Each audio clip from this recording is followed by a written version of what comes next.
Droite républicaine, Madame Sylvie Bonnet. Madame Bonnet, vous avez la parole. Merci, Monsieur le Président, Monsieur le Ministre, chers collègues. La situation des aidants d'enfants handicapés est complexe et souvent méconnue alors qu'ils ont un rôle absolument essentiel au quotidien, difficilement délégable.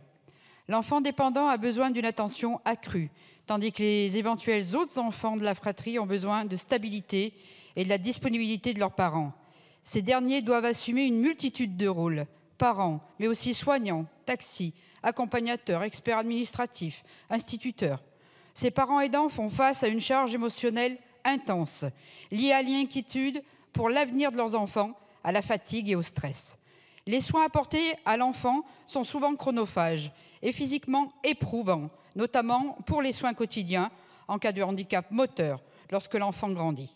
Les parents sont ainsi particulièrement exposés au risque de dépression, de burn-out et de problèmes de santé physique, car le répit n'est pas suffisant, faute de structures adaptées. Ceux que je rencontre régulièrement dans ma circonscription me disent aussi souffrir d'isolement, car leurs proches et leurs amis peuvent avoir du mal à comprendre leur situation.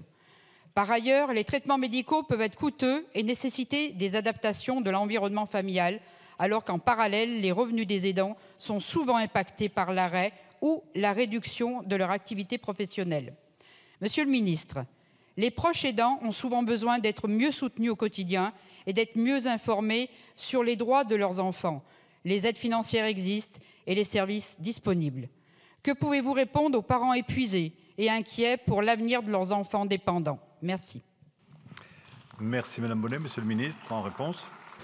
Oui, merci Monsieur le Président. Merci Madame la Ministre de pointer effectivement la situation donc, des parents aidants d'enfants en situation de handicap. Alors, je ne vais pas revenir sur tout ce qu'on a évoqué tout à l'heure sur les différentes évolutions, sur les situations de répit ou sur l'accompagnement, mais ce que vous pointez du doigt également, peut-être, c'est ce que pourra apporter finalement le service public du département de l'autonomie, le SPDA, qui permettra déjà d'avoir d'une porte d'entrée. Vous savez combien déjà il est difficile de se reconnaître comme un aidant. Je pense qu'on a encore quelques progrès à faire pour que chacune et chacun ce sont alors les femmes qui restent en situation monoparentale auprès d'enfants en situation de handicap, chacune et chacun puisse se reconnaître comme aidant et se tourner vers ces portes d'entrée qu'on voudrait uniques, où on pourra effectivement trouver toutes les mesures d'accompagnement. Ce que vous pointez du doigt également, je pense, c'est l'évolution de l'accompagnement financier peut-être que l'on doit proposer. Vous savez qu'il y a l'allocation enfants handicapés qui est donc allouée, mais aussi les compléments qui sont proposés, alors parfois pour compenser des charges financières liées à des médicaments spécifiques ou à des équipements spécifiques, mais aussi parfois pour compenser le besoin de rester en permanence auprès de l'enfant. Et ce que j'observe, et donc nous allons mener un travail là-dessus, c'est qu'il y a une disparité territoriale aujourd'hui, une forme d'iniquité également. En fonction des départements, on peut être plus ou moins accompagné. On peut plus facilement avoir le complément au niveau 5 ou niveau 6, le 6 étant le plus important pour accompagner les personnes qui se dévouent auprès de leurs enfants au quotidien. Donc j'entends porter une attention particulière à cette question et ce sera dans notre feuille de route et dans notre stratégie pour les aidants. Merci Monsieur le Ministre. Pour le groupe écologiste et social, Monsieur Nicolas Bonnet.